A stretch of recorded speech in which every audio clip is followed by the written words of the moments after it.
మనతో పాటు ప్రముఖ జర్నలిస్ట్ కె శ్రీనివాస్ గారు ఉన్నారు, మాట్లాడదాం. సార్ చెప్పండి సార్, మీరు మధు పార్క్లోనే ఉంటున్నారు, మరి ప్రభుత్వం కూలగొడుతుందంటూ కూడా పెద్ద ఎత్తున ప్రచారం జరుగుతుంది. ఏం చెప్తారు, మరి ఎట్లా చూస్తారు ఇదంతా?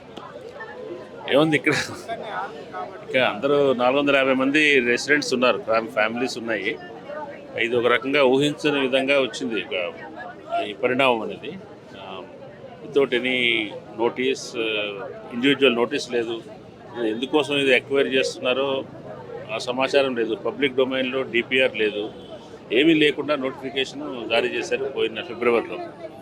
ఇప్పుడు ఏం చేయాలనేది వీళ్ళు ఆలోచిస్తున్నారు. మధ్యలోనేమో ఓవరాల్గా ఏవో చెప్తున్నారు, కాంపెన్సేషన్ ఇస్తాం, ఇట్లా చేస్తాం, అట్లా చేస్తాం. అట్ ద సేమ్ టైం అదే ఓవరాల్గా జీరో వాల్యూ అని చెప్తున్నారు. జీరో వాల్యూ అని చెప్పి భయభ్రాంతులు చేసే ప్రయత్నం చేస్తున్నారు.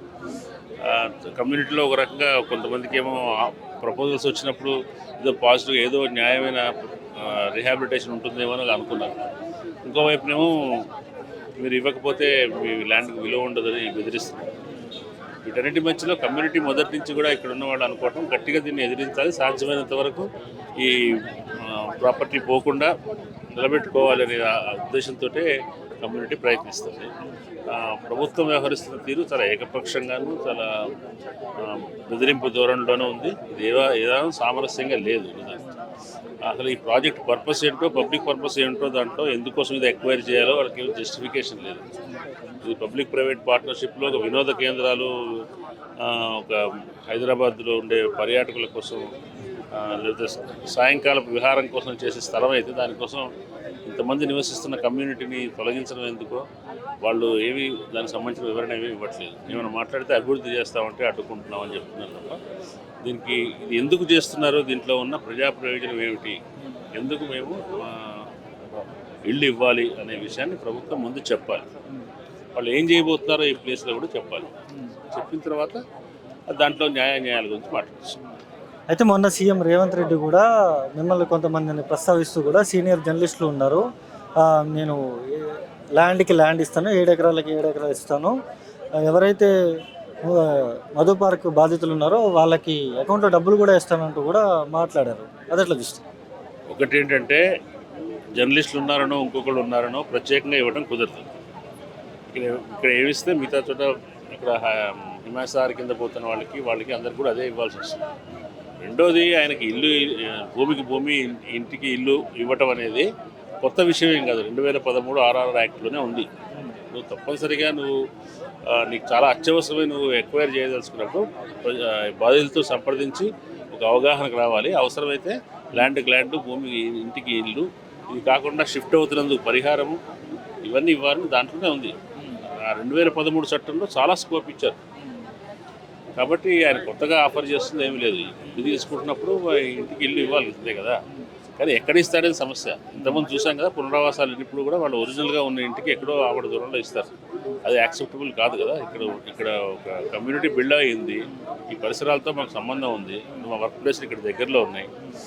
కాబట్టి వాళ్ళు ఎక్కడ ఇస్తారు, ఏమి ఇస్తారు అని చెప్తే దాని గురించి మాట్లాడవచ్చు. అది కూడా ఎక్కడ రిటర్న్గా లేదు. ఓవరాల్గా మాట్లాడితే దానివల్ల ఉపయోగం లేదు.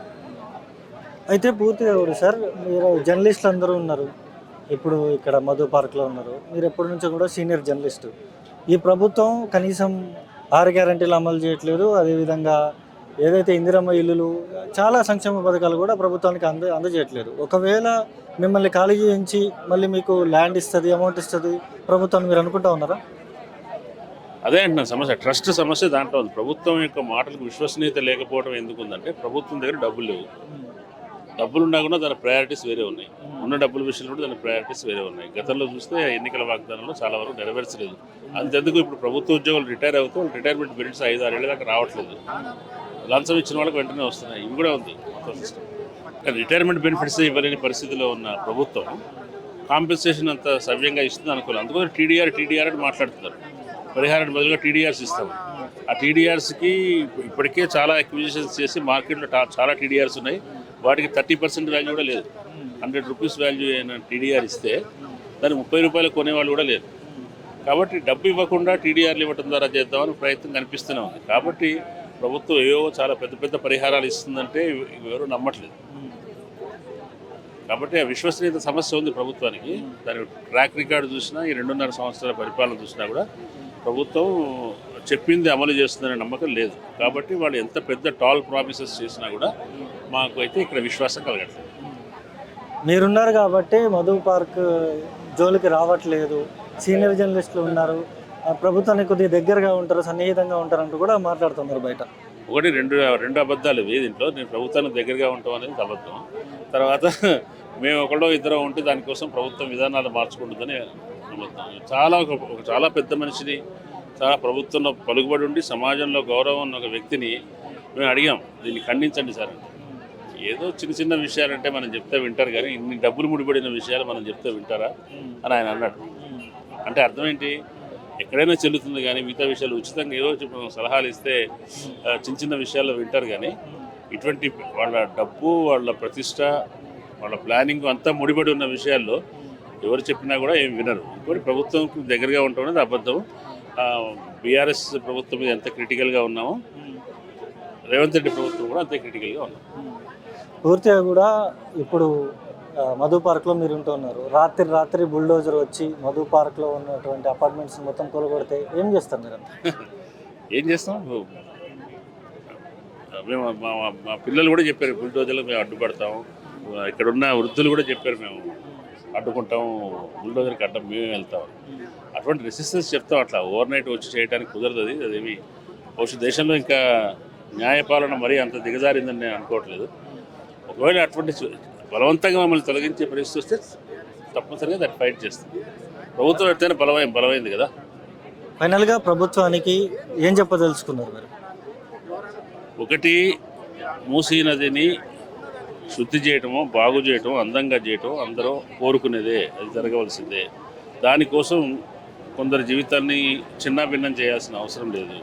మీ ప్లానింగ్లోనే, మీ రూపకల్పనలోనే, ఏదో ప్లానింగ్ చేస్తున్నారో దాంట్లోనే ఆల్రెడీ ఎగ్జిస్టెన్స్లో ఉన్నటువంటి వాళ్ళను డిస్టర్బ్ చేయకుండా, మమ్మల్నే కాదు, మూసి పొడవునా ఉన్న వాళ్ళని ఎవరైనా డిస్టర్బ్ చేయకుండా, వాళ్ళ భూములు లాక్కోకుండా, ఆస్తులు లాక్కోకుండా మీరు ఎట్లా దీన్ని క్లీన్ చేయొచ్చో ఆలోచించండి. పీపుల్ ఓరియంటెడ్ ప్లానింగ్ అనేది ఎట్లా ఉండాలో దాని మీద శ్రద్ధ పెడితే మీకు అర్థం అవుతుంది. అది కాకుండా మీ దృష్టిలో మూసిని శుద్ధి చేయడం కాకుండా మూసిని వ్యాపారం చేయడం అనుకుంటే ఆలోచనలు, మీకు ఇచ్చే ఆలోచనలు ఇచ్చేవాళ్ళు ఇట్లాగే ఇస్తారు, మీరు దాన్నే పర్సూ చేస్తారు, అప్రతిష్ట మూటగట్టుకుంటారు.